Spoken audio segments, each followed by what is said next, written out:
So this time on Rick's Woodworking, we're going to finish up a display case for the kiosks that we built a while back. So we're going to start with our drawing today. Our case is made of 2x6s. Width is the width between the two posts of the kiosk where we're going to mount it. We have one set that is about 36 3/4, another one that's about 37 1/2. We'll measure that up and cut.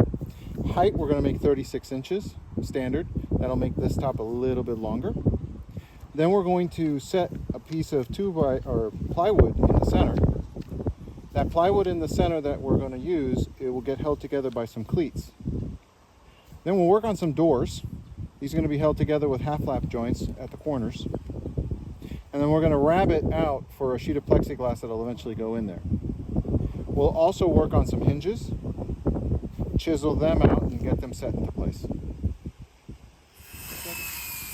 We're going to measure and cut our 2x6s. The first set of cuts are going to be for the specific widths that are for the kiosks.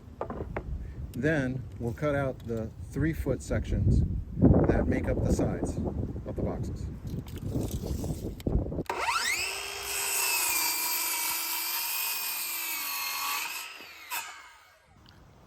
With all the pieces cut, we're going to start assembly. We're going to pre-drill from the top into the side and then use some construction adhesive. Normally you might see me using glue, but since this is an outside project and we're using rough cut lumber, construction adhesive will work better. 3 screws per joint should do it. And we'll hold everything together with the square clamp.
With both pieces assembled, we're going to now put some cleats inside to hold the plywood backing. We're going to find the center of the 2x6, then set off the thickness of the plywood, then the thickness of the cleat to set a line. We'll then screw those cleats onto the sides.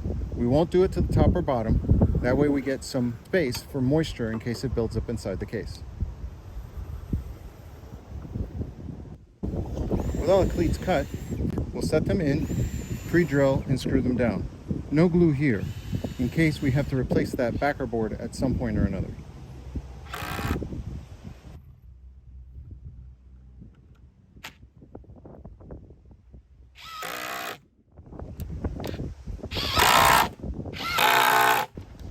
With the cleats installed, now we're going to measure up the interior of the frame and then cut our plywood to match.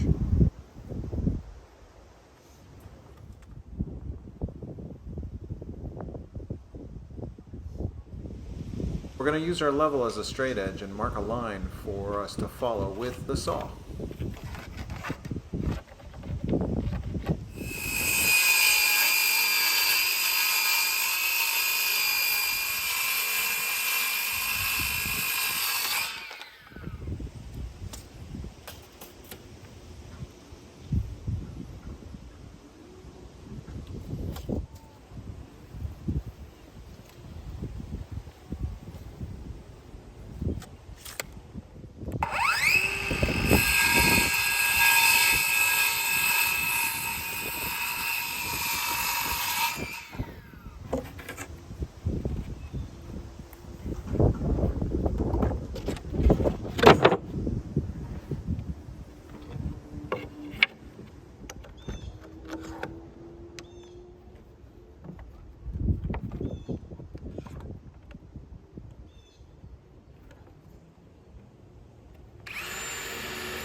At the kiosks, we measured for level down from the top to set some cleats at the base of the 4x4s. These will help us stabilize the box as we install it.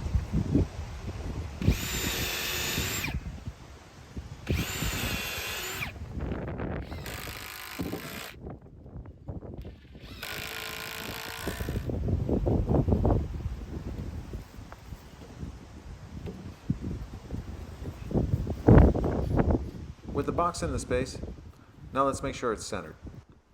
We'll then grab some clamps to hold it in place, while we then get some screws and finalize the installation.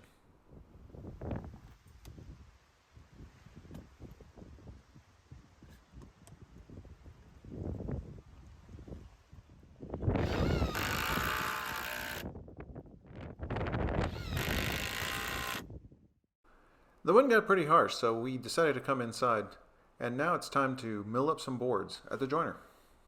With the 2x4s, what we're going to do is pass one surface of the joiner to get a flat edge.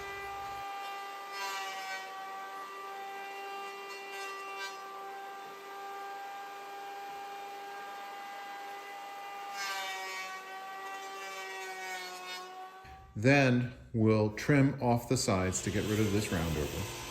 Get them to final width, which is going to be 1.5 to 2.5 inches. Right now they're 3.5 inches. And then trim them so that they're all a uniform thickness. That's a lot of work, that's a lot of time, but that's the only way to get doors that are going to close properly.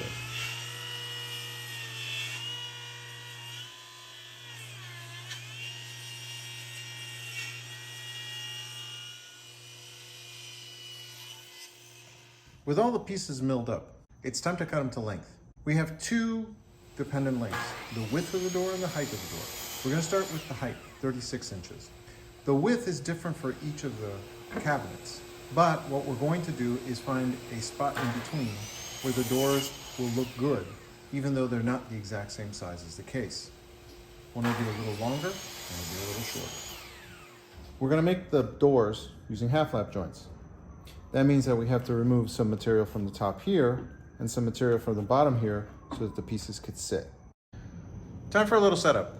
I put a block on the fence so that our piece doesn't bind as we run through, which means that I can't use the ruler on the fence to set the depth.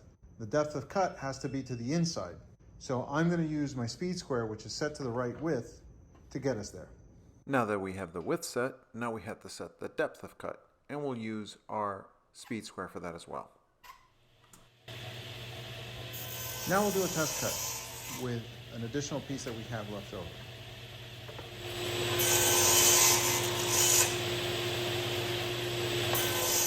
With the shoulder cuts taken care of, it was time to cut out the tenons. I used a homemade tenoning jig for this. And now you can see we got a really solid fit. Took a while. First, we made that jig. There's a video on that. Then we cut out all of those pieces. Next step, assembly. First thing we're going to do is we're going to pre-drill some holes through the back of the doors and the corners so that we can put some screws in. We're doing it through the back so that the front face of the doors don't show any screw holes.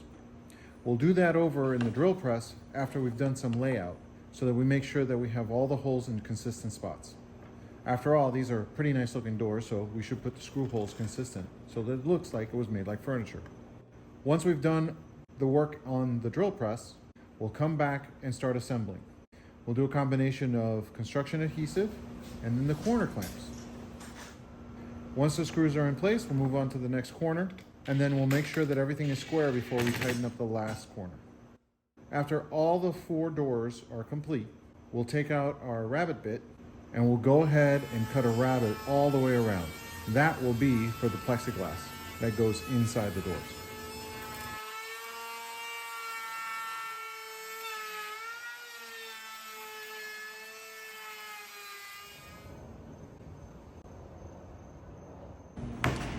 It's time to square up the corners.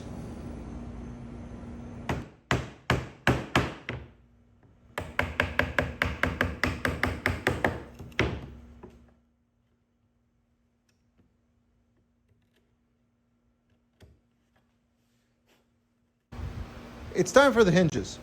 We're gonna mortise them in. So what we made is a template or jig that will guide the router to cut out a piece just the right size. Our hinges are square, but the router leaves a curve. A few taps with a chisel will take care of that.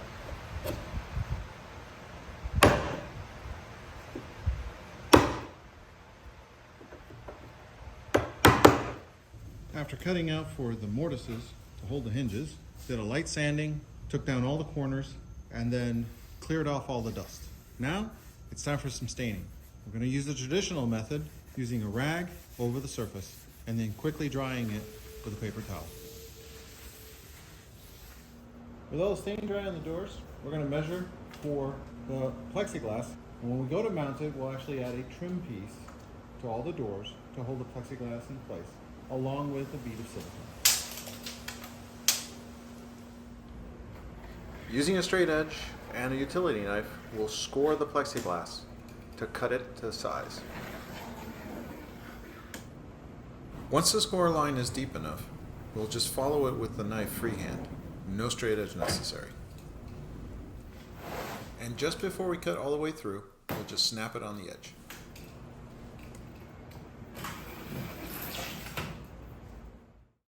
It's time to mount the plexiglass. First thing to do is cut out some trim that we can use to attach the plexiglass onto the doors. We'll do that over at the bandsaw.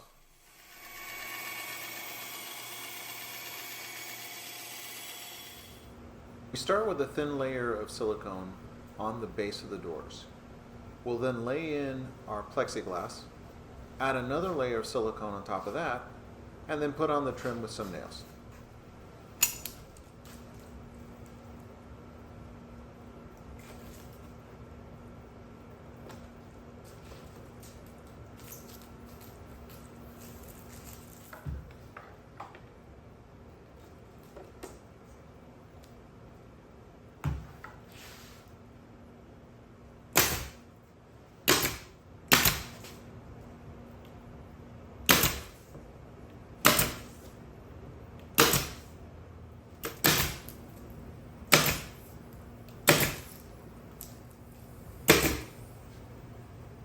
Here we have a completed door. Now, let's work on the next three, and then we can put on some hinges.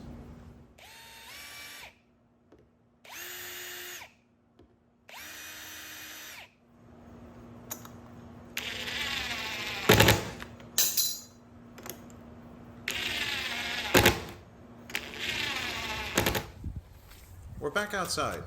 We gotta lay in the mortises for the hinges on the frame. We'll find the center, and using the same jig that we used on the doors, we'll set our mortises in place.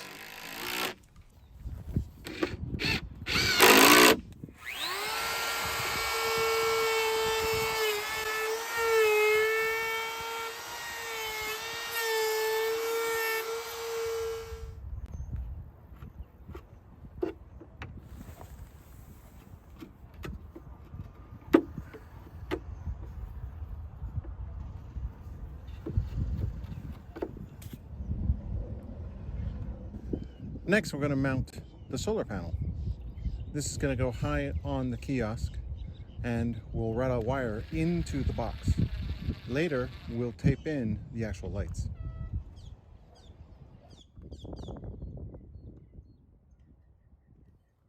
All right, with all the holes drilled and everything mortised out, it's time to put on some primer. With a coat of primer and a coat of white, we went ahead and stained the frame. And now it's time to put in the LED lights. These will go across both sides, so we'll feed them from the back and around to where they connect electrically.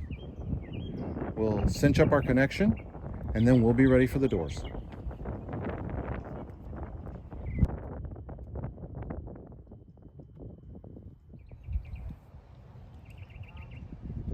The LEDs are low voltage, so we're just going to use a regular little wire clip to hold everything together and make the connection.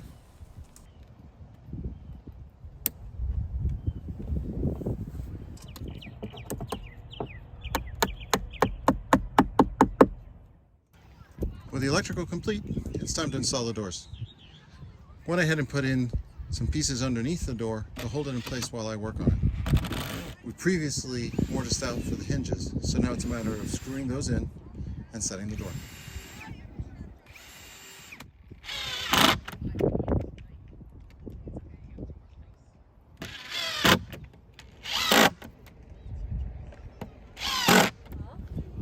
With the hinges set, we put the lock set at the bottom for convenience.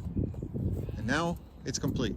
All we need now are announcements and other material to communicate what's going on at camp. Join us next time on Rick's Woodworking to see what else we'll build.